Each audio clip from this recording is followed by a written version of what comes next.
শুভ সকাল, আশা করি সবাই খুব ভালো আছো। আর যারা একটু ভালো একটু খারাপ আছো আমার মতো, তাদেরকে বলবো লড়ে যাও, we are together in this. একটাই জীবন, ভালো করে বাঁচতে হবে। দেবলীনার জীবনযাপনে তোমাদের সকলকে স্বাগত জানাই।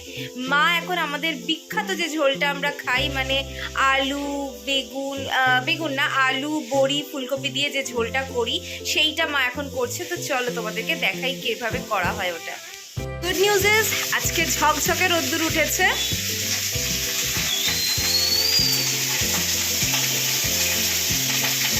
কি করছো মা, একটু বলে দাও, প্রথম থেকে একটু বলে দাও।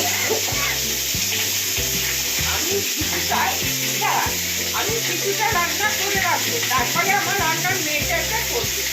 তো সকালবেলায় আমি চা করেছি, দুটো ডিম সেদ্ধ বসিয়েছি, এখনো হয়নি, চিপে দিয়ে রেখেছি।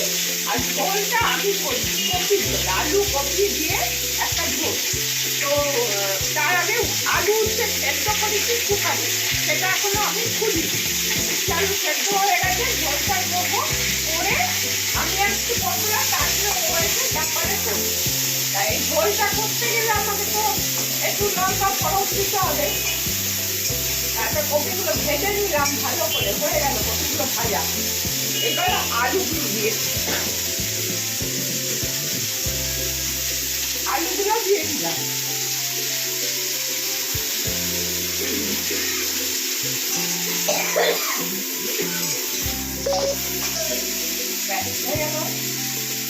বড়িগুলো আগে থেকে ভেজে নিয়েছে বোধহয়। হ্যাঁ, বড়িগুলো আগে থেকে ভেজে নিই, বড়িগুলো দিয়ে দিলাম। আলু বেগুন কিসের মা এটা? আলু বেগুন হচ্ছে ফুল বেগুন। ও ওটা ও এসে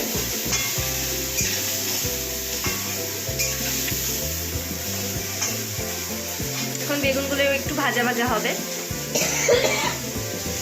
না, ওটা ভাজা ভাজা হয়ে গেছে। আরেকটু তো হবে, আরেকটু হবে না, আরেকটু হবে না। হ্যাঁ, জল দিয়ে দিলাম।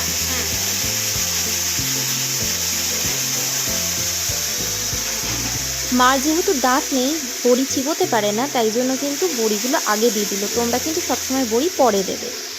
ওটুকু জল দিয়ে দিলাম, মানে সবজিগুলো সব জলে। আরেকবার বল। সবজিগুলো যেটা বলতে বলতে কেটে গেল, সেটা হচ্ছে মা ডুবো ডুবো জল দিয়ে দিচ্ছে যাতে এটা ভালোভাবে সেদ্ধ হয়ে যায়। হ্যালো,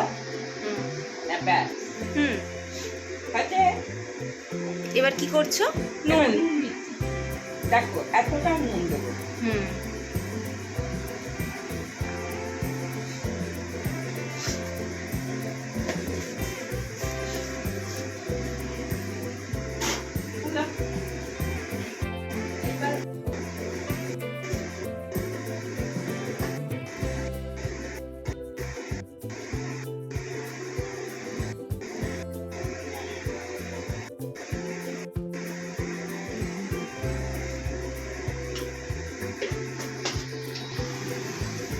এবার চিনি। তোমরা সবটাই আন্দাজ মতো দেবে, যতজনের জন্য করছো। আমরা তো দুজনের জন্য, দুবেলার জন্য করছি, তাই জন্য এই পরিমাণে আমরা রান্না করছি। আর যদি তোমরা এর থেকে বেশি করো তাহলে অবভিয়াসলি পরিমাণটাও বেশি হবে, এবং সেই আন্দাজ অনুযায়ী তোমাদেরকে নুন, হলুদ, তারপরে হলুদটা হয়তো সেমই থাকবে, নুন, হলুদ, মিষ্টি পরিমাণ মতো আন্দাজ মতো দিয়ে নেবে। হয়ে গেছে, এবার মা চাপা দিয়ে দেবে, ও ফুটুক। চলো আবার পরে আসছি। তো মা তো বললো বেশ ঠান্ডা আছে, তবে আমরা সবাই চান টান করে নিয়েছি, we are all done and all set. চলো দেখি মা কি করছে। আজকে আমি খুব একটা বেশি ব্লগ করতে পারবো না, তার কারণ আমাদের সামনে পাশের বাড়িতে একটু কাজ হচ্ছে। পাশের বাড়িতে না, অ্যাকচুয়ালি একটু দূরের দিকেই একটা দোকান আছে, সেখানে কাজ হচ্ছে এবং ভীষণ আওয়াজ হচ্ছে। সেই জন্য আমি জানি না কতটা আমি ব্লগ করতে পারবো, কিন্তু যাই হোক, দ্য গুড নিউজ ইজ আমি রঙ্কিনী ভবন দেখতে শুরু করেছি এবং খুব তাড়াতাড়ি তোমাদের সাথে আমার ফিডব্যাক শেয়ার করব। আর এখন তো লাঞ্চ টাইম, বুঝতেই পারছো, চান টান মোটামুটি হয়ে গেছে, চুলটা আমি ছাড়িনি। আর দেখো আমি কানে দুল পরেছি মার বকুনির চোটে, কারণ আমি তো ইউজুয়ালি কানে টানে কিছু পরি না। তো যাই হোক, বাট এটা কিন্তু রূপোর, এটাও রূপোর 925 স্টার্লিং সিলভার। তোমাদেরকে তো একদিনকে বলেইছিলাম যে আমি সিলভারের গয়না পরতে ভালোবাসি। তো চলো দেখা যাক মা কী করছে, আর লাঞ্চে কী আছে সেটাও তোমাদের সাথে শেয়ার করবো। আচ্ছা, আজকে আমাদের লাঞ্চ করতে একটু দেরি হয়ে গেল, কারণ আমার মেডিক্লেমের ছেলেটা এসেছিল, তাকে সব বুঝিয়ে দিলাম, মেডিক্লেমটা আজকে কমপ্লিট করে ফেললাম। মানে প্রিমিয়াম যেটা প্রত্যেক বছর রিনিউয়াল হয় আর কি, সেটা দেওয়া হলো। হ্যাঁ, একটা Check. বড় কাজ মিটে গেল। এইবার আমি লাঞ্চ করতে বসবো। আজকে আমাদের লাঞ্চে হয়েছে উচ্ছে আলু সেদ্ধ, হুম, যেটা আমরা খুব ভালোবাসি। তারপরে হয়েছে শাক ভাজা, সেটাও আমি খুব ভালোবাসি। এটা আমাদের ভাত যেটা থেকে যাবে অবভিয়াসলি। থেকে যাবে। আর এইটা হচ্ছে আলু কপি আর বড়ি, এই দিয়ে ঝোল। তো বড়িগুলো ঘেটে গেছে, হ্যাঁ, বড়িগুলো কিছু করার ঘেটে নেই। গেছে। ভুল হয়ে গেছে, বড়িগুলো আগে দিয়ে ফেলেছি, না বাবার সময় দিলে এরকম হতো না। আর এটা হচ্ছে পুঁই মিটুলির তরকারি, বেগুন আলু আর পুঁই মিটুলি। আর এটা আর এটা হচ্ছে মাছের ঝাল। তো চলো আমরা সবাই খেয়ে নিই, তোমরাও সঠিকটা খাও, বেছে খাও, ভালো খাও এবং ধীরস্থিরভাবে খাও। তো চলো, আর কিছু ইন্টারেস্টিং হলে পরে তোমাদের সামনে আসছি কথোপকথন নিয়ে। তো এখন বাজে 9:30, আমাদের খাওয়া দাওয়া কমপ্লিট হয়ে গেছে। এর মাঝখানে আর আমি ক্যামেরাটা হাতে তুলে নিতে পারিনি, কারণ কাজের ভীষণ প্রেশার ছিল। আর এমনি সত্যি কথা বলতে গেলে দেখানোর মতো কিছু ছিল না, কারণ আমি রঙ্কিনী ভবন দেখাটা স্টার্ট করেছি এবং অলমোস্ট আমার মনে হয় আজকের মধ্যে আমি শেষ করে উঠতে পারবো। তো কালকে সকালে তোমাদেরকে ডেফিনেটলি ফিডব্যাক জানাতে পারবো। আর একটা খুব দুর্দান্ত বই পড়তে শুরু করেছি PDF ফরম্যাটে, সেটাও তোমাদের সাথে জানাবো। কিন্তু তার মাঝখানে, তার ফাঁকে মা কি করছে সেটারও একটা আপডেট দিয়ে দিই। দিনকে তো দেখলে মা দুপুরবেলা খাওয়ার পরে বেগুন পোড়ানোর জন্য রেডি করছিল সবকিছু। আজকে মা তুমি কি করছো? আমি খাওয়ার পরে দুপুরবেলায় বা রাত্রিবেলায় যেটুকু সময় হাতে পাই, সঙ্গে সঙ্গে তো শুই না, সেই জন্যে খাবার পরে কিছু কাজ গুছিয়ে রাখি, কি দুপুরবেলায় কি সন্ধ্যাবেলা। কেন করে রাখি? এখন শীতের সকাল, আমি অত তাড়াতাড়ি ঘুম থেকে উঠতে পারি না, আমার উঠতে 8টা 8:30। কেন উঠতে পারো না সেটা বলে দাও। আমি অনেকগুলো ঘুমের ওষুধ খাই, 4টে ঘুমের।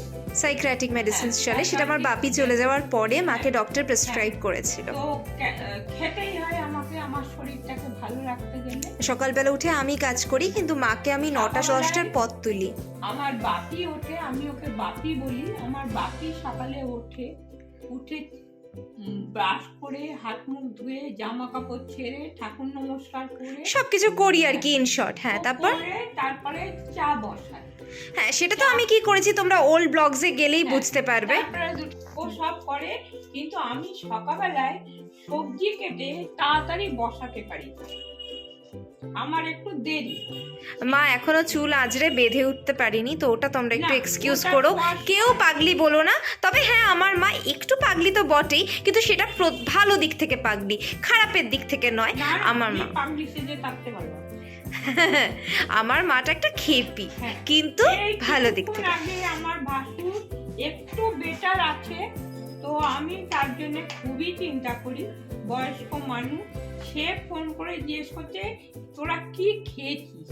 আমি বললাম তুই যা খেয়েছিস তাই বল, যেটুকে মাছের ঝোল সবকিছু বললাম। আর কালকে তুমি কি করবে সেটা বলো। হ্যাঁ, কালকে আমি এই যে বিনটা কাটছি, পেঁয়াজ কাটবো, রসুন কাটবো, কেটে গুছিয়ে রাখবো। আর এখানে উচ্ছে সেদ্ধ বোধহয় হবে, উচ্ছে আলু সেদ্ধ হবে। কালকে উচ্ছে আলু সেদ্ধ দেবো, মুসুরির ডাল হবে। তো কালকে যখন মা তোমাদের সাথে রেসিপি যদি শেয়ার করতে চায়, তাহলে আমি ক্লিপস ডেফিনেটলি হ্যাঁ, তুলবো, তোমরা কালকে দেখো। আমি এটা যে কি প্রিপারেশন করব এখন আমার ঠিক নেই, কালকে সকালে উঠে ঠিক করবো। কিছুটা এখন গুছিয়ে রাখি, তারপরে সব ঠিক করবো। তো চলো এখন তাহলে এখনকার মতো গুড নাইট। কালকে সকালে আবার দেখছি তবে কি হবে না আমার হবে। ভয়েসটা এখন অত মিষ্টি নেই, কারণ আমার অতীতে খুব ফ্যারেঞ্জাইটিস হয়েছিল, তারপর থেকে আমার আওয়াজটা এরকম হয়ে গেছে। তাই বলে ভেবো না আমার গলায় কিছু হয়েছে, আমার গলায় কিছু হয়নি, আমি একদম সম্পূর্ণ সুস্থ। হ্যাঁ, জাস্ট ভয়েসটা একটু ক্র্যাকড রয়েছে। ভয়েসটা একটু ক্র্যাকড হয়ে গেছে। তারপরে তো চলো কালকে সকালবেলায় মা যে প্রিপারেশন করবে, মানে যে রেসিপি করুক, যদি পারি তোমাদের সাথে শেয়ার করব। কালকে সকালে আবার দেখা হচ্ছে।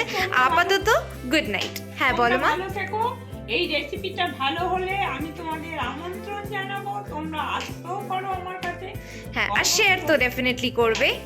অবশ্যই আসবে, তোমরা আমার সন্তান সম।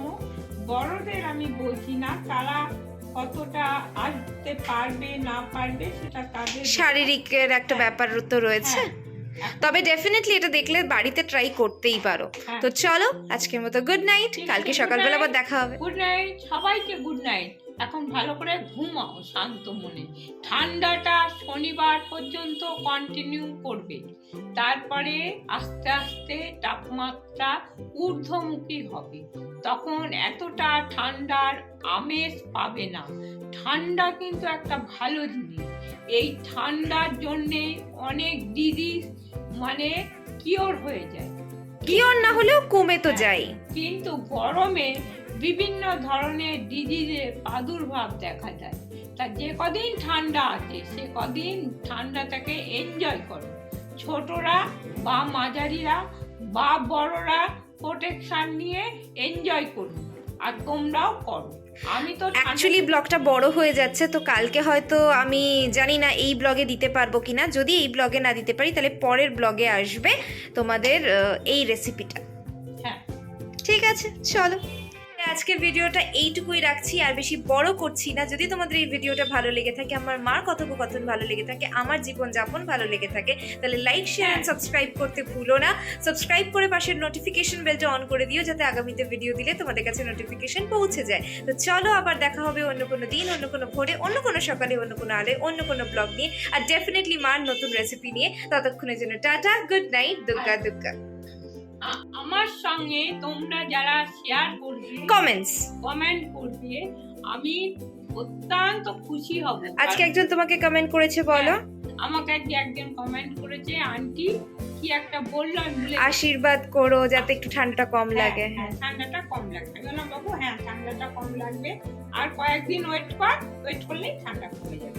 তো তোমরাও আমাকে ফলো করো বা আমাকে কমেন্ট করো, সাবস্ক্রাইব করো, হ্যাঁ সাবস্ক্রাইব করো এবং পাশে থেকো। পাশে তোমরা পাশে থাকলে আমার এনার্জিটা মানে 100% হয়ে যায়। আমি ভাবি আমার বাচ্চাগুলো আমার পাশে আছে, এর থেকে আনন্দ আর কিছু নেই। আর এই বয়সেও মা এখন ব্লগিং জাস্ট পারে, মানে জানে না কিছু, তাও যে এত সরবড় হয়ে কথা বলছে, এটাই একটা বিরাট বড় প্রাপ্তি তো আমার কাছে। আর মারও বেশ ভালো লাগছে জিনিসটা, তাই না? আমি নিজে তো বাঙালি, বাংলায় পড়াশোনা করেছি, আমি ইংলিশ মিডিয়াম না। তো বাংলা ভাষাটা আমার খুব ভালো লাগে, এবং বাংলা ভাষা খুব মিষ্টি ভাষা। যে এই ভাষাটাকে রপ্ত করতে পেরেছে, তা আমি ভাববো সে খুবই উচ্চ পর্যায়ের ছেলে মেয়ে। বাংলা ভাষা কিন্তু খুব কঠিন, তাকে রপ্ত করা এবং তার সঙ্গে কাস্টম হওয়া, এটা হচ্ছে অত্যন্ত সুখম, যা এখনকার দিনের বাচ্চারা করে না। তারা ইংলিশটাই শেখে, ইংলিশটাই বলে। বাংলা কি আন্টি, বাংলা কি প্রশ্ন করে। আমি বললাম বাংলাকে থেকে বাংলায় চিনিস না? তো আমি বলি বাংলা একটু শেখ, একটু বোঝ।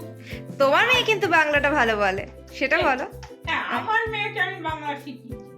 আমার মেয়েকে 12 পর্যন্ত আমি বাংলা পড়িয়েছি, এবং 94 থেকে 95% মাধ্যমিকেও পেয়েছে, উচ্চ মাধ্যমিক। যে আমার মেয়ে হয়ে তুই বাংলা শিখবি না, এটা আমি মেনে নেব। তো চলো, হ্যাঁ। গুড নাইট আজকের মতো।